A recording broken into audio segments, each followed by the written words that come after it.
Babukhumali yasikhulekela ubishop abathi womngadi usho umkhuleko omkhulu asitulele wona sisahlonipha nje ibandla kusangena imoto bazalwane up until size siqede. Ngiyacela ke kube njalo baholi bami.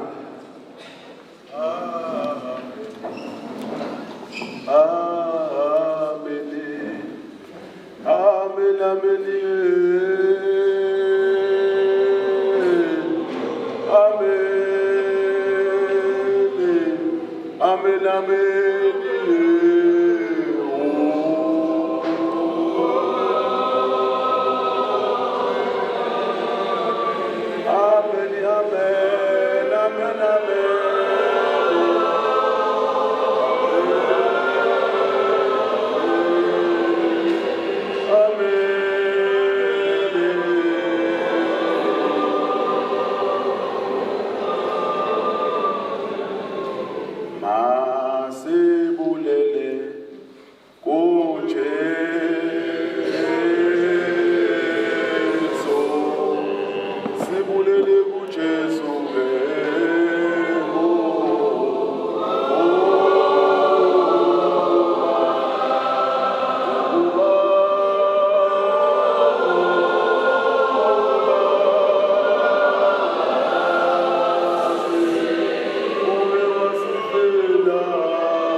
ukuthule goveni ukuthula kumnene iyanibingelela abazalwane egameni elihle lenkosi yethu uJesu Kristu ntambama bazalwane siyangena enkonzweni yethu sivula lapha yakuma 87 kufundeka kanje ukuthi sisekele asibekile uJehova sesithabeni esigcwele uJehova uyathanda amasanga sesizona kunazo zonke izinto zikaJehova ukudumsekayo kukhulunywa ngayo muzi kaThixo selanga lokubala iRahab neBhabhileni yebo kulabo abangazifrislani nethathi nekhoshi wazalelwa khona yokuthiwa ngesiyoni lo nalowo muntu wazalelwa khona ophezulu konke uyakuqinisa mhla uJehova lobu izizwe yokulobu ukuthi lo wazalelwa khona selaba abantu abasinayo bathi imithombo yami yonke iku amen amen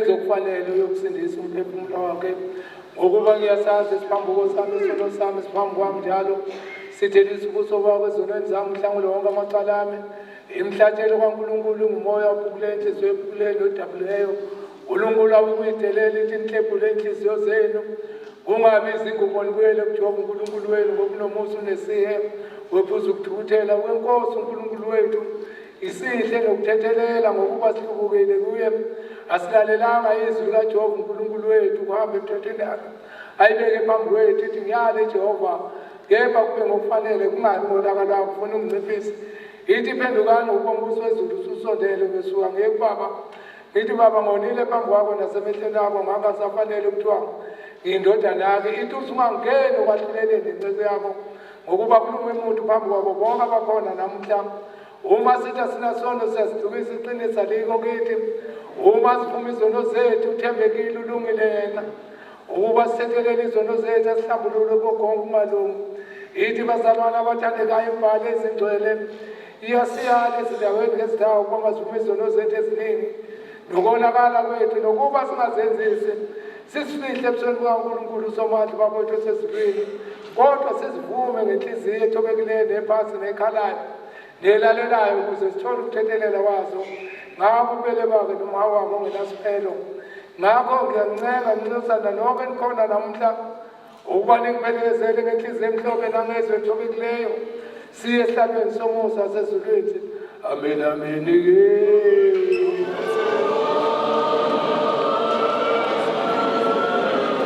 Amen, amen.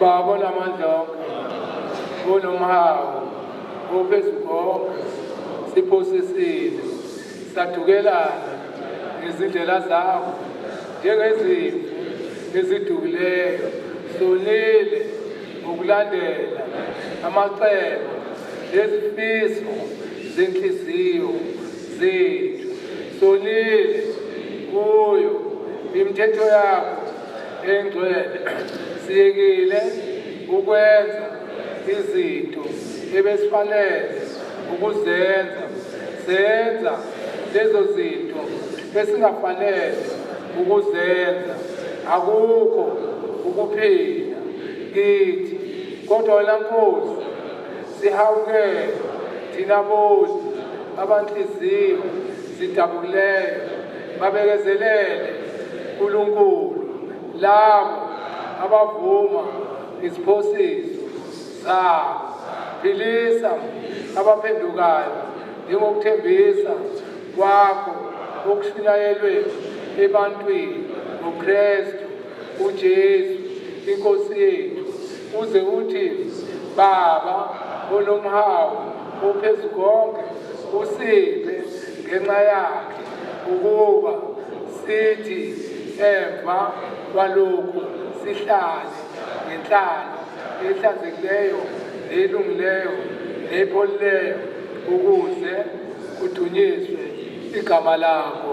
Amen.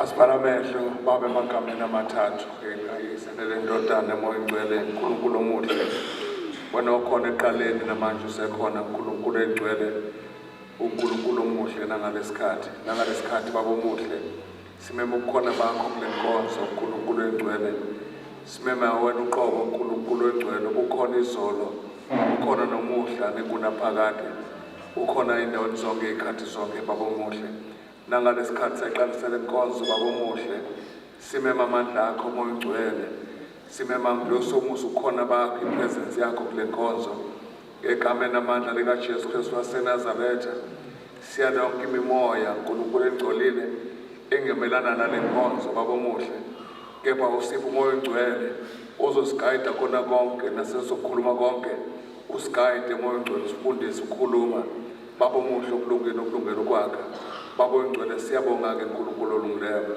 sibonga uthando lwakho sithanda ngalo ngey'khathi zonke nacela ukuhlala kuwe ngey'khathi zonke senze okuyintando yakho nangalesikhathi siphamise uJesu eyinkosi naphakathi kwale ndawo ebusa uNkulunkulu nakule nkonzo baba omuhle siyabonga-ke uNkulunkulu engcwele silondoloze-ke baba londoloze baseyindleleni abeza kule nkonzo bavikele ezinkozi nakona konke baba ingcwele siyabonga-ke thatha udumo lonke lungo lwakho lukufanele ngawo uJesu Kristu osifele esiphambanweni manje naphakade. Amen.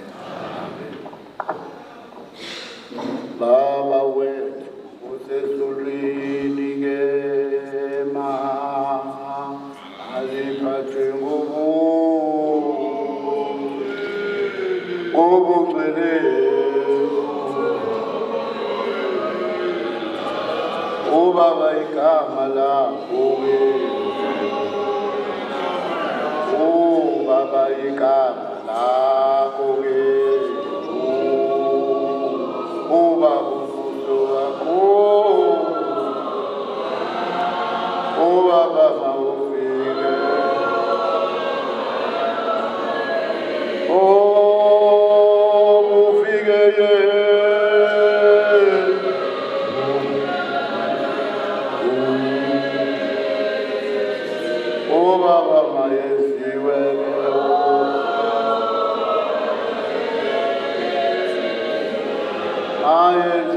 emhlabeni yenziwe emhlabeni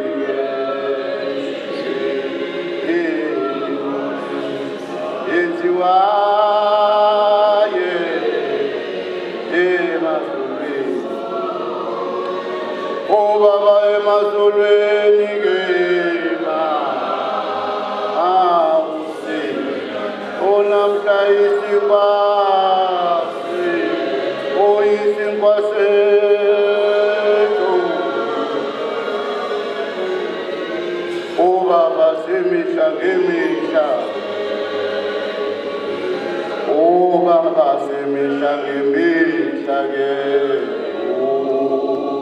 usikhulile Yesu obaba izolo izolo zethu keshe njengobana sibaxole sibaxolela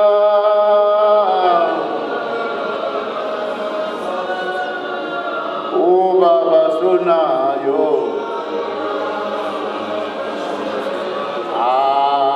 abasonayo thina ke usungasingenisi iye obaba emalingweni ke oba otabusi usisindise usisindise obaba esikhohlakalweni ke obaba esikhohlakalweni ke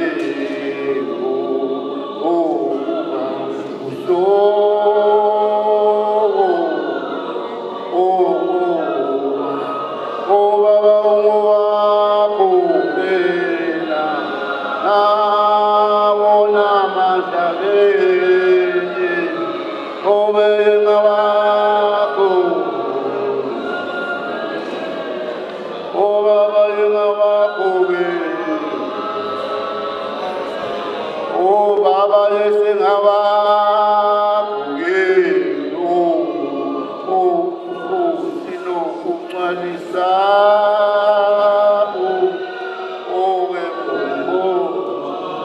obaba bakho ke okuyose obekona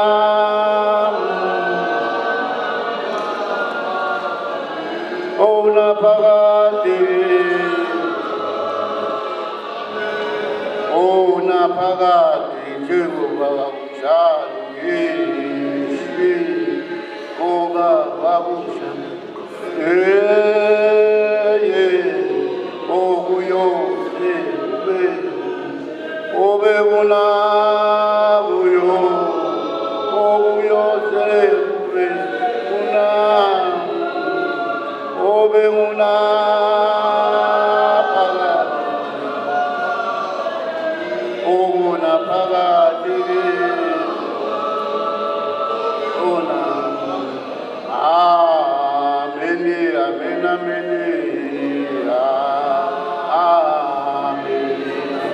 Amen. Amen.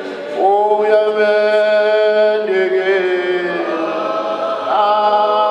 Amen. Oh, amen.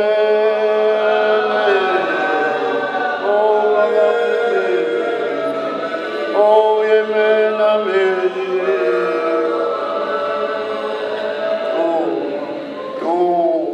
Mislandige uyise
Oh, amen.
Ngicela ningivulele leyo ndawo bazalwane. Ngicela lehle nje lapho. Ningivulele leyo ndawo bazalwane. Ningayivali.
Asiqhubekeni bazalwane uma siqhubeka Mhlawumbe nje engicela ukuthi ngiqale kona ngokuthi njoba silaba bazalwane sisenkonzweni kagogo wethu esimazi kakhulu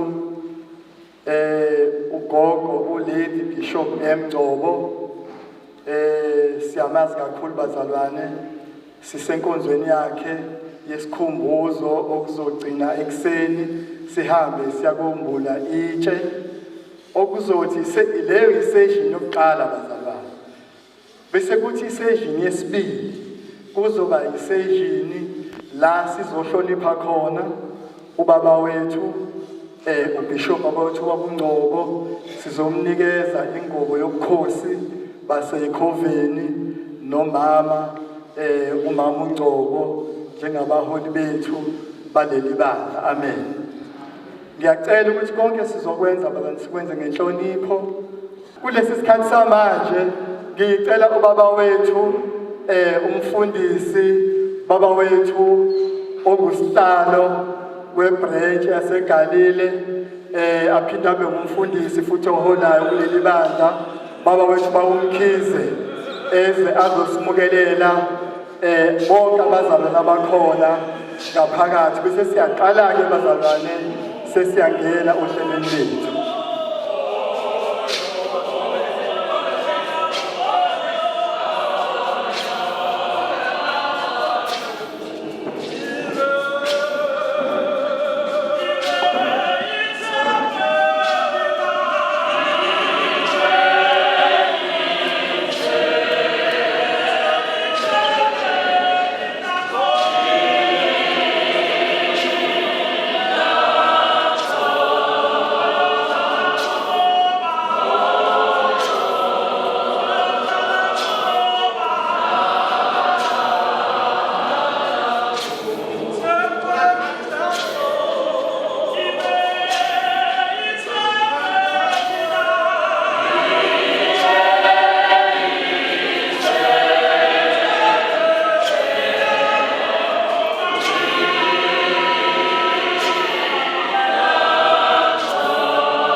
Baba Bishop ngowithoba nebandla lonke ngiyanibingelela amen. Angithi shine cover shine, the flies cover fly, ndize zimqini ndiza. Amen. Ngiyabonga bamntwana ngiphe ithuba nami lokuthi ngamukela abazalwane amen. Ngicela abazalwane siguqule ingqondo zethu zonke sibe senkonzweni alibonge namazwi ukuthi kwenzeke emina kudluleni bazalwane ngoba awukwezwa lokho alibonge ivangeli. Ngixolise kakhulu nakumaphandle alibonge ivangeli ukuthi umgodi awugejile haleluya. Kodwa ngisenkonzweni yokwamukela ibandla amen. Ngisenkonzweni ekhululekile sisenkonzweni la samukela khona bonke abazalwane ukuthi inkonzo esinayo namhlanje inkonzo ekhululekile. Kodwa ngicela nje ukunamukela ngezwi nami bese ngihlala phansi njengokusho kukababa ongiphethe abaphethe amabhayibheli ami bayongibhekela encwadini kaLuka uLuka 10 bese ngicela ngifuna ngivese yodwa bese ngihlala phansi ukuthi bonke abazalwane bakhululekile haleluya. Ake nje sibuke 10 kodwa sifunda uverse 20 Luka 10 sifunda nje ivese yodwa 20 isihloko sithi ukuthunywa kwabafundi abangamashumi ayisikhombisa. Ake sifunde u20 ngakho ningathokozi ngalokhu ukuthi omoya banithobela kepha thokozani ngokuthi amagama enu alotshiwe ezulwini. Alibonge ivangeli. 10 ngakho ningathokozi ngalokhu ukuthi omoya banithobela kepha thokozani ngokuthi amagama enu alotshiwe ezulwini. Alibonge ivangeli. Angishonga ukuthi ngishumela ngamukela nje abazalwane ukuthi into efanele sithokozise into waselapha ukuthi singakwenza konke kodwa siqaphethe amagama ethu alotshiwe. Alibonge ivangeli. Ngalawo mazwi ngithi ngikhulekile bazalwane bonke sikhulekeni kuze phakathi amen.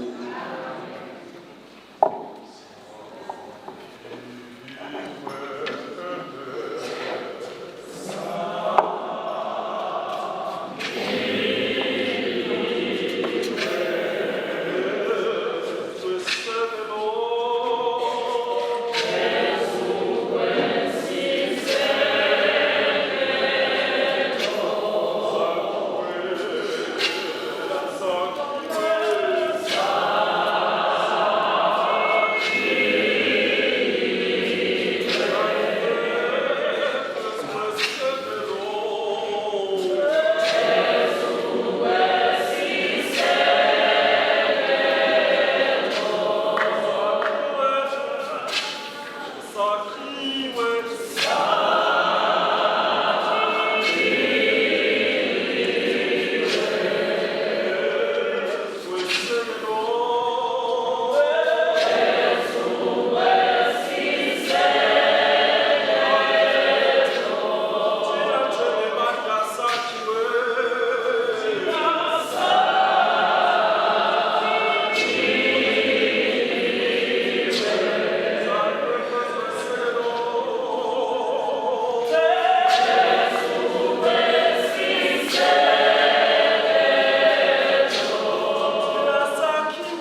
Haleluya. Siyabonga bazalwane.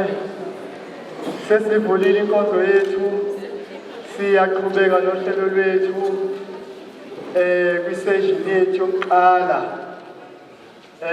Sizohlonipha kakhulu ingqalabutho yethu njengoba ngishilo nathi ama-session wethu mabili njengamanje sesekwi-session yokuqala yokuhlonipha ugogo wethu ugogo uNgcobo. Ngithatha leli thuba njengoba sesimukelile umholi wethu nokuyena owusihlalo webranch. Sengiyayidedela ke bazalwane ukuthi sesiya ezweni lenkosi bazalwane, ngoba uma ngase sithi khona esibalindile lingasishonela ilanga, ngoba bazalwane njengoba ngishilo ngathi yonke into esiyenzayo siyenza ngesikhathi. Baba wethu Professor, baba wethu Gambushe ebranchini yamanzi amancane, ebranchini yekhova jikelele.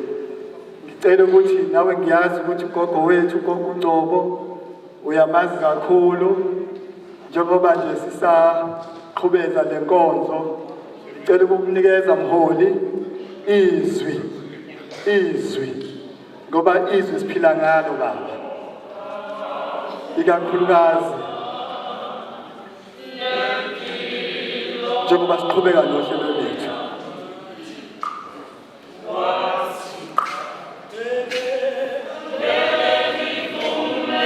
Okufanele babone ubabuthusi ngey'mfanelo abaseGalile ngey'mfanelo bazalwane, nangu umholi wethu bambone. Siyacela.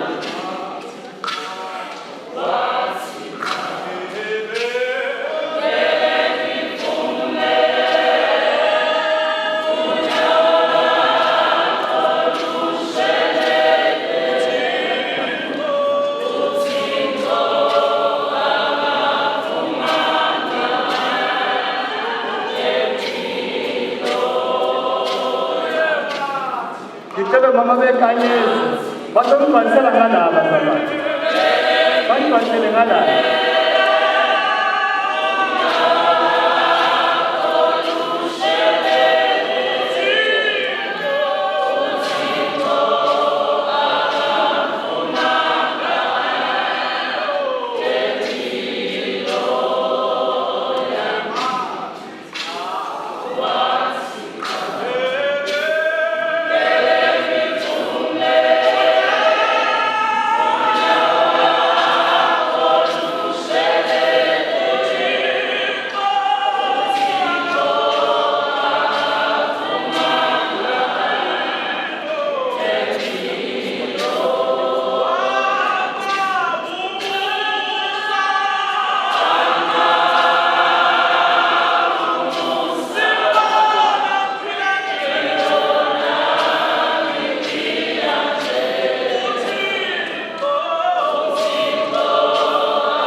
Hallelujah. Shines over shine. Shines over shine. Ndiza skova ndiza. Ngibingelela our program director noma our program directors. Ngibingelele ubuholi bonke. Ngisaba ke ukubabiza ngezihlalo zabo ngase kube khona engasibizi kahle. Bese nami ngithola ukujeza. Khona ke igama esiyaselisebenzise elithi all protocol observed. That simply means ukuthi nesakho isikhundla siqasheliwe. Ngifisa ke ukuthi sizoya ezwini lenkosi. Mhlasimbe bengicela nje ukuthi ubaba uNgcolosi akhulekele izwi lenkosi.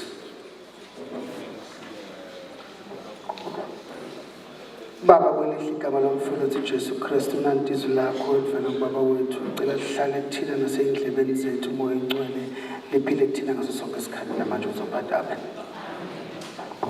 Ngifisa ukuba mfishane ngohlobo bafowethu mhlasimbe nje ukubeka abazalwane esithombeni ngenxa yokuthi abazalwane uma senza inkonzo efana neyokukhumbula noma senza inkonzo yokugulwa kwenje khona abasala endleleni. Ngizothanda ke ukuthi ake mhlasimbe bangibekele nje incwadi kafishane izaga zeka 10 ivesi u7 oselitholile ame nje ngenyawo bafuthi angifundele bese ngikhuluma ngihlale phansi ngoba akusizi ukuyishumayeze kakhulu wehlulile branchini yakho futhi wehlulile nasetendeni oluvakashelayo manje ukuthi ngikhulume ngidlule ngoba ngeke sakuphendula namhlanje. Izaga u10 ivesi u7. Yes. Isihloko indlela yokulunga nendlela yobubi. Yes. Ivesi 7. Ukukhunjula kolungileyo kubusisekile. Kepha igama lababi liyabola. Asishiye lapho.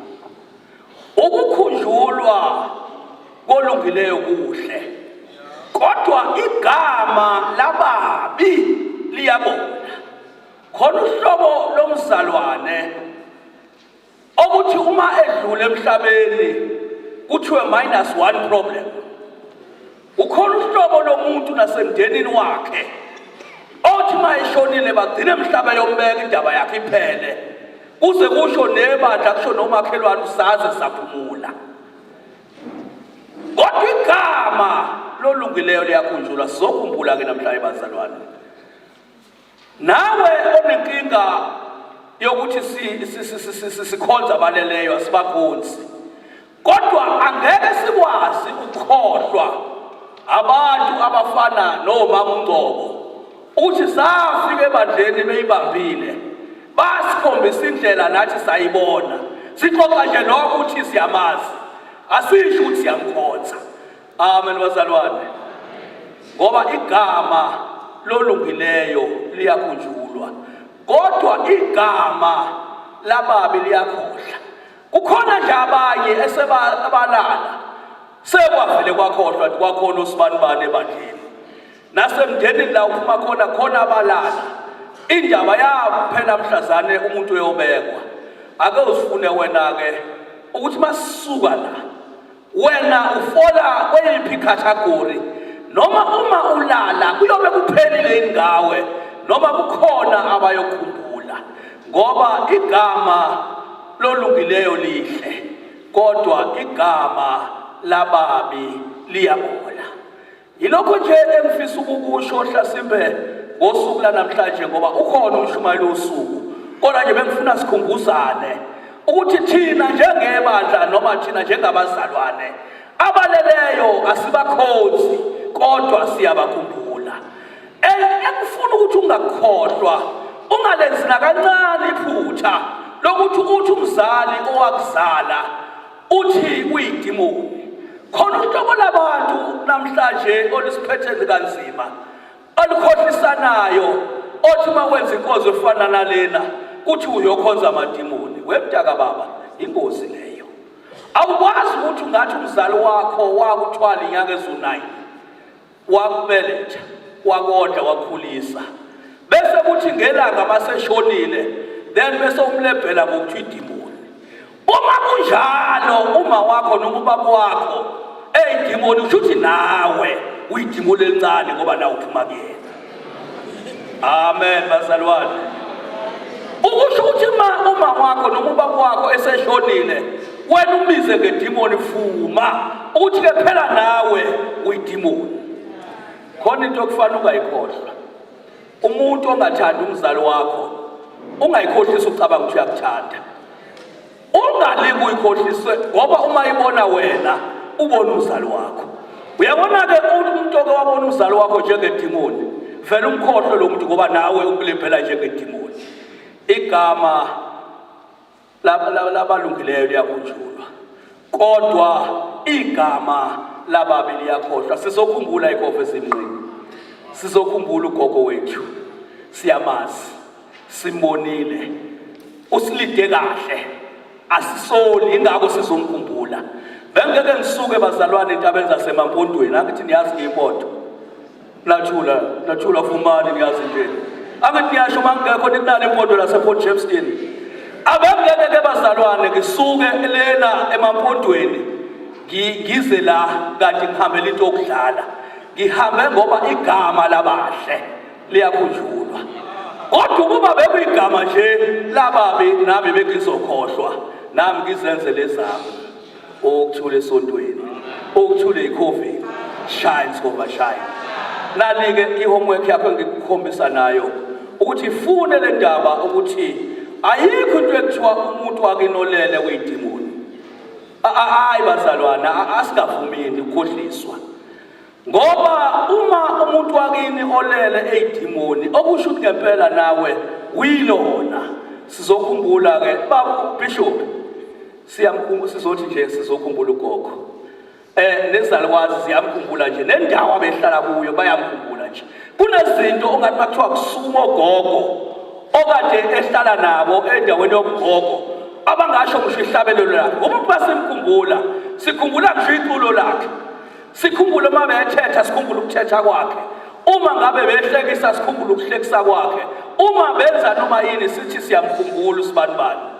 Ukusuka namhlanje akubuyele emuva uyozihlola ukuthi ma ungenzeka uNkulunkulu akubize, ungabe uyokhunjulwa yini wena noma angeke ukhunjulwe. Inkosi nibusise.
ithuba bazalwane siphinde futhi sibonge kakhulu ukuqhubeka nohlelo lwethu.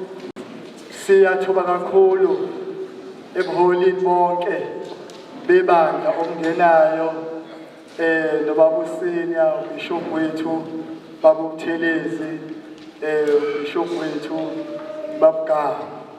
Siyabonga kakhulu bazalwane nabo bonke abaholi abangenayo. Sisohlelweni lethu kwisession yokuqala la besisakhumbula nje indaba kagogo wethu ugogo uNgcobo ephila nathi ebandleni laseKhoveni, bese kuthi i-second session yethu yila sizobe khona sihlonipha khona uBishop wethu, ubaba wethu uS Ngcobo nomama wethu uNgcobo, sibahlonipha ngengubo yobukhosi baseKhoveni. Amen.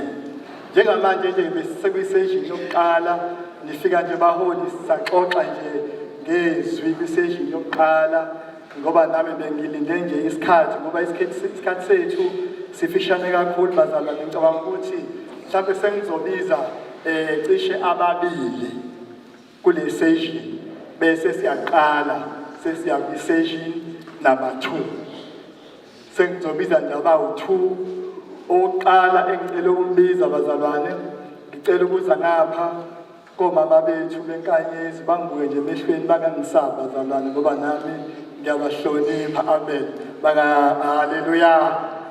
Kukhona umama wethu bazalwane ayemkhonze ngendlela eyisimanga ugogo wethu.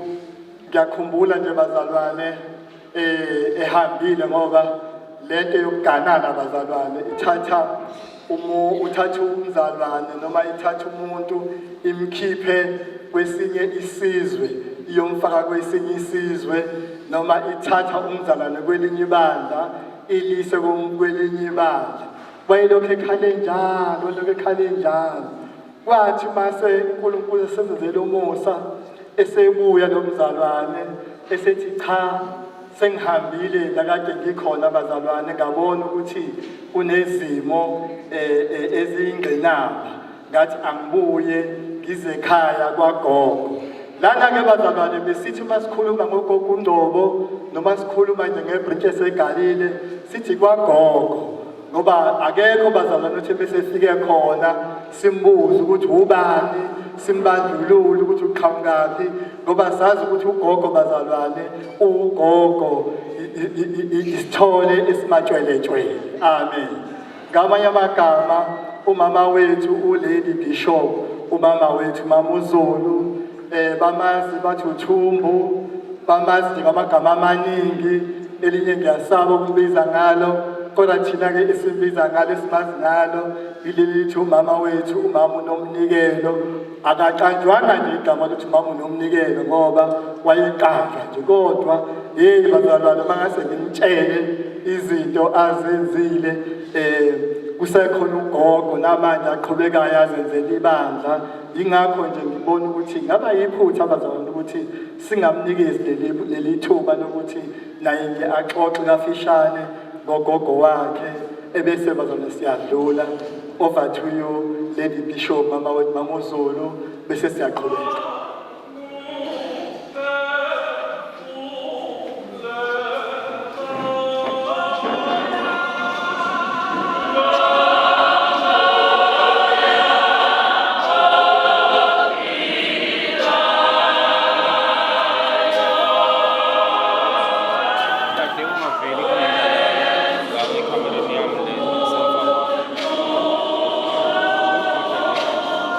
Yeah.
Ngiyanibingelela kancane egameni likaJesu. Amen.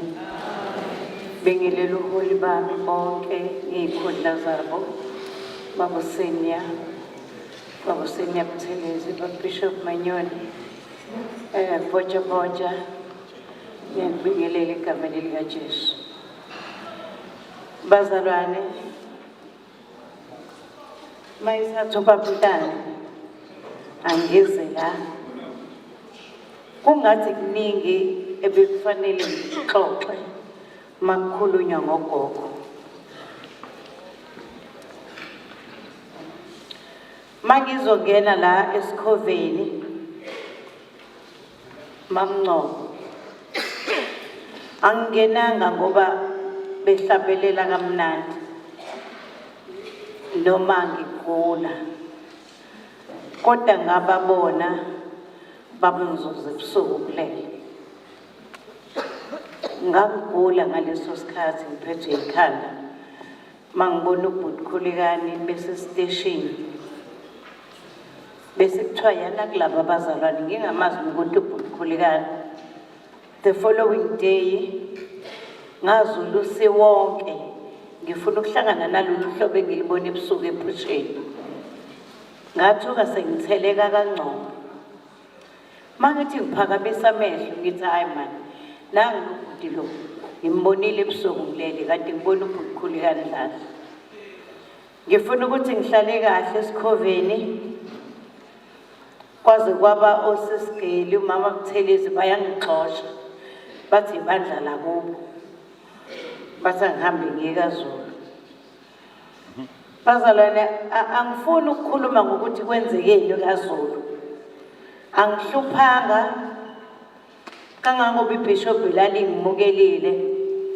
Lazi lakhuluma noBaba Ncoko. Wathi uBaba Ncoko ukuba isekhona enye intombazana ngabe sithi sinike yona ngoba leyo wasinika yona isiphethe kahle. Bathi inkinga enganginayo babethi noma behlabelela ngiyithulele nje ngibabuke. Ngingazi noma kugijima amagondwane noma kugijima ini enhlizweni yami. Njalo umkhulu uIsaac mayizohlangana nami edrobheni athi uzobuya nini ekhaya wethu?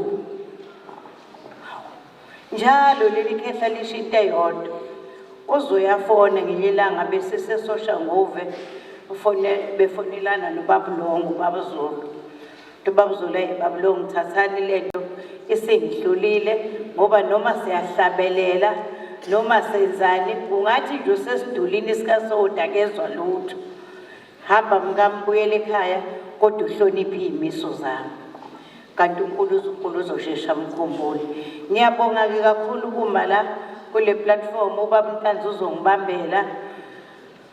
uzongibambela lapha ku25 kaMateyu. Uzohamba nayo ngizosho mase ngithakami inkosini ngosisi. Sicela ukufunda bazalwane incwadi kaMateyu 25 ivesi yokuqala siyehla nayo. Umfanekiso wezintombi eziyishumi. Khona umbuso wezulu uza kufaniswa nezintombi eziyishumi ezathabatha izibani zazo zaphuma ukuyohlangabeza umyeni 2.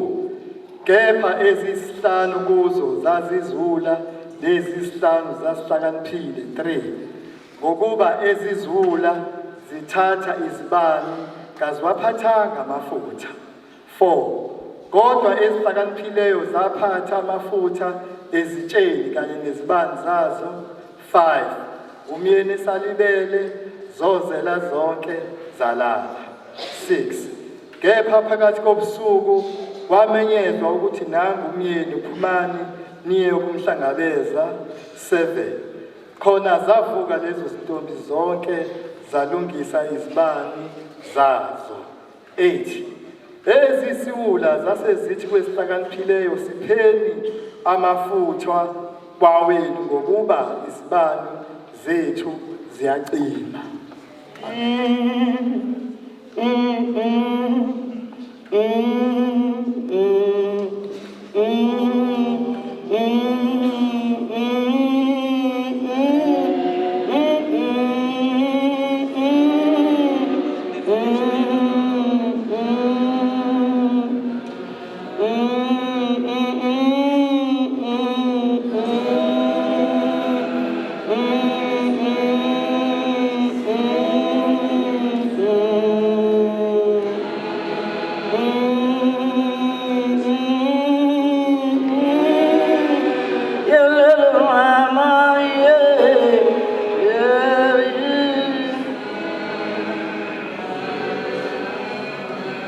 ngingadli isikhathi sobuholi ngibonga iplatform enginikezwe yona ngehlushwa amantombazana alibonga igama lenkosi athabathe ibani ayolinda umyeni ngihlushwa abantu abasekukholweni sihamba nabo sivethe kunye nabo inkathazo njengoba sihamba endleleni akekho bonile omunye ukuthi unani kwesakhe isitsha inkathazo izoqala ngesikhathi sekumemezizwe ebusuku ngoba siye salala sonke sozela salala kuthi phakathi kobusuku kufikizwe malithi vukani niye kumhlangabeza yaqala lapha inkinga ukuthi usuvukile noma sengivukile uwaphethe yini amafutha esitsheni sakho singahamba nawe ekholweni kodwa inkathazo yakho kukhona izimiso zikaNkulunkulu ongafuni ukuyifeza ngithanda umuntu obhalayo mayizothi sebezigukile aqala amanye amantombazana ayezilima njengami sihlele esontweni ngibheka ubani ukuthi wenzani angibheki ibanga likaNkulunkulu engihamba ngalo indaba exoxwayo masebevukile athi sipheni kwawenu amantombazana ahlakaniphile athi cha ngeke sikwazi ukunipha ngoba amafutha esiwaphethe anele thina fuze nathi angasenele ubungeke uyithathe into kaMamsomi ngoba ibiyenele yena alibonge igama lenkosi ngifuna ukuthi masisahamba endleleni asibambeni lokuthi ungambheki ubaba uNtanzi ngoba uNtanzi noma sekuphela isibani akazukukutshela wena kade sakhe isibani ukuthi siyakhanya yini ngoba isone sizongena ngithanda ekugcineni mayesethi sebevalile eminyango zafika eziziwula kwangathi zazi njengami mayifika ziyanqonqoza zithi inkosi sivulele ophendulayo ngaphakathi uthi hambani niye lapho benisebenzela khona ngoba nikwazanga ukulinda isikhathi nomzuzu inkosi nibusise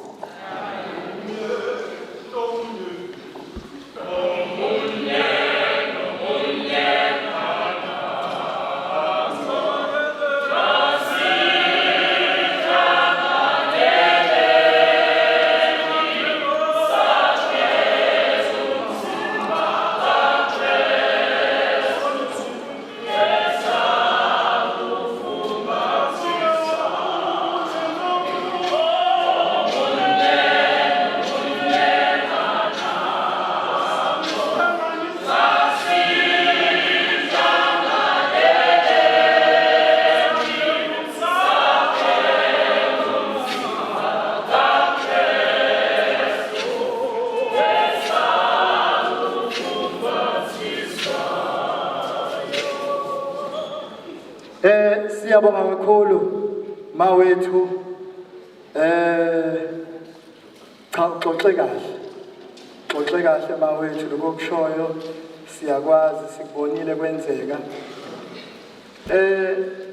kukhona nje into bazalwane esifundile kugogo wethu uNgcobo 1 sifunde ivangeli lokuxolela 2 safunda ivangeli lokuxolisa uma ngabe ushayisile ivangeli lokuxolela ivangeli lokuxolisa elokugcina kwase kuba ivangeli lokwehla 3 angikhulumi bazalwane ngoba mhlawumbe ngithenga amehlweni kodwa ngikhuluma nje into esifunde kulogogo wethu uma ngisho lezi zinto ezo3 kube bekunesikhathi bengachaza zibe yiningi izinto mangabe ngikhuluma ngalezi zinto ezo3 esisifunde kuyena kodwa nje okugcina abazalwane engakuthandayo noma okwanginikeza umdlanga ngabona ukuthi ugogo lona ugogo ophilayo futhi oyaziyo into ayiyona futhi oyaziyo isipho uNkulunkulu amnike amupha sona. Amen. Njengoba ngishilo ngathi kulezi zinto eziwu-3 bazalwane, ugogo bewuthi uma ngabe kwenzekile mhlambe kukhonzwa, bayazi ke sikhonza nabo sisakhonzela LP9 esikoleni. Muko wakhuluma nje ongathi ukhuluma into engathi ayinhle kahle ebeyazi yena. Ubebedala kubiza athi bantwana lento le oyikhulumayo uyithathaphi? Uyithathaphi lento le oyikhulumayo? Ngoba ubukhuluma into ayazi kodwa engazi ukuthi wena unjani usuyayazi. Uzoyikhuluma esontweni yena wazi ukuthi awuyazi kanti wena usuyayazi. Abese kuthi uyithathaphi umntana umuntu ekhulumayo? Cha, yabona njengoba isuyazi nje ayifikanga ngalendlela le wena wayizwa ngayo. Futhi ungaphindi uyikhulume ngalendlela le oyikhulume ngayo. Angithi bazalwane. Kuningi esingakusho ngogogo wethu, besithanda bazalwane. Khona ezinye inkabi zami nje ebesike sihambe sibuye esontweni zithi hayi gogo sisaye ekhaya sawuphumula kancane ngoba sibona isikhathi engathi sisavuma isikhathi thina sidlayele kamkhulu sibhuguzele nje kamkhulu kosofa bakamkhulu. Hawu kodwa bakushawa 11 hawu inkabi zami zonke azikho. Siyafika esontweni athi ugogo hayi bantu bami ningabanaki umuntu uyakwazi akwenzayo. Thina kade sikhona ebusuku sobanga 11 inkabi zami ekade sihambe nazo ebusuku zithe hayi gogo siyabuya ngoba sisala eduzane zihamba nomphelo zikabe isabuya kuzobanga 11. Ngoba wayethu ugogo into ayeyisho baba wethu ugama wethu ugogo leka 11 bazalwane ibalekile okudlula lesihlangene ngayo manje. Wayethi le yasileka 11 yasemini iyona ebalekile edlule zonke izinto. Kungcono mayihlula leka 11 zamini yasebusuku bamba leka 11 ngoba leka 11 mina ngathi ibaleke kakhulu. Amen bazalwane. So ke kwafika isikhathi la sihlukana khona ngoba sazohlukana bazalwane. Kodwa kuhle ukuthi ke sihambe uma ngabe senze kahle. Ngithe ngokungadli isikhathi ngicela nje ukuya le phezulu bazalwane kantokazi yaduma kamntana wami wendelephi. Isizathu salokho ukuthi ngishilo ngathi ngifuna ukwehla ngize la kwisejini yesibili. Sengiyabona ukuthi ngokwesikhathi kufanele bazalwane konke sikwenze silibhekile nanewashi. Ngicela umama wethu nebishop mama wethu mawukuthelezi ekhaya enqabeni emzini waseKhoveni jikelele. Uyamazi kakhulu ugogo wethu.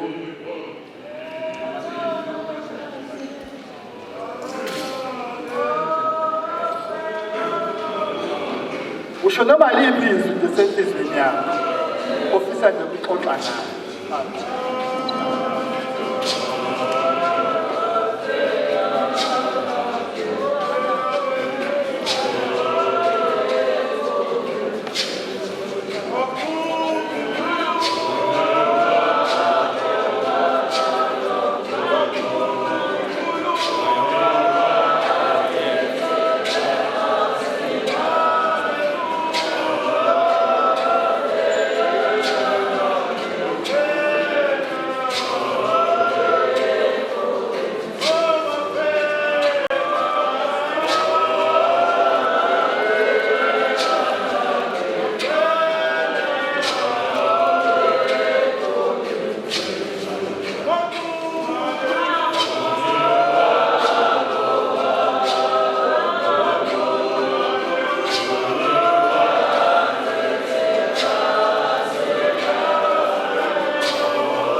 Hallelujah. Ukuthula esikhoveni, ukuthula kumnqeni. Ngiyanibingelela abangcwele egameni likaKristu Jesu waseNazaretha. Ngibingelele bonke ubuholi obukhona ngokulandelana egameni likaKristu Jesu. Ngibingelele nomphathi wohlelo mayibonge inkosi. Ngibingelele inkanyezi yakithi imvokodo. Ngibingelele abantu abasha egameni likaKristu Jesu nabo bonke umzalwane okhona phakathi kwendawo mayibonge inkosi. Siyambonga ke uNkulunkulu osithwalile endleleni sisuka eGoli safika siphephile. Sibonga nje umusa kaNkulunkulu. Sibonga uNkulunkulu olwenze losuku lanamhlanje lwaba impumelelo mayibonge inkosi.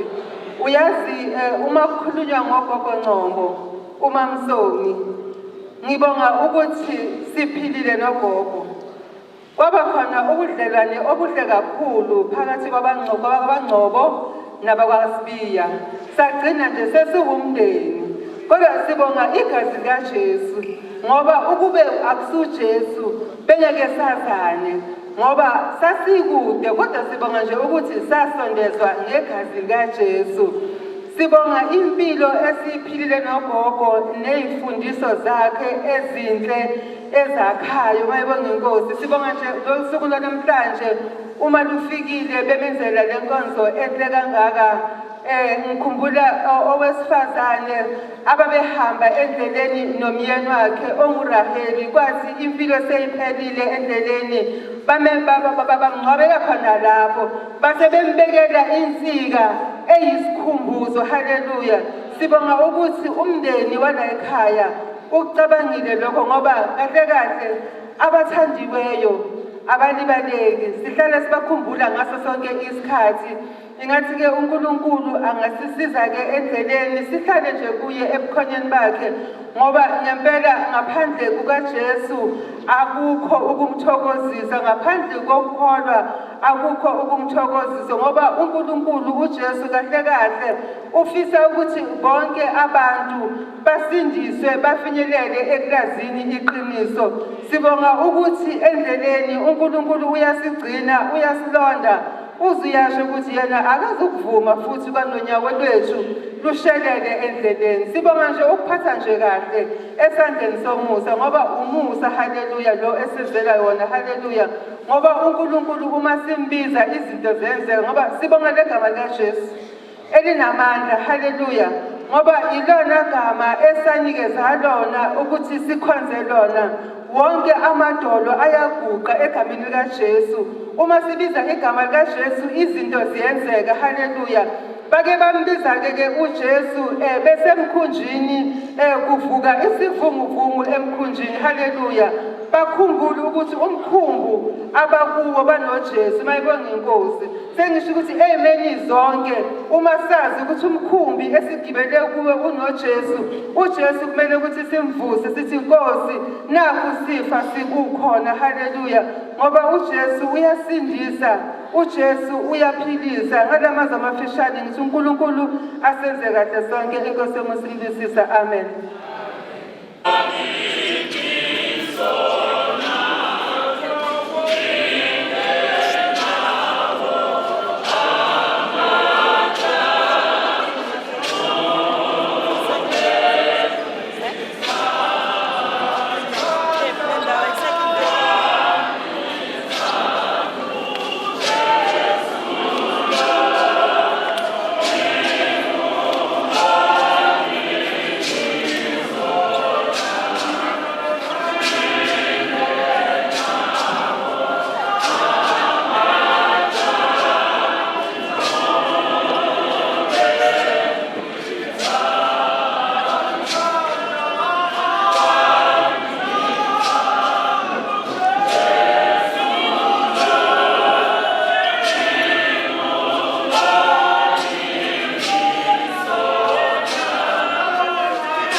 Lord.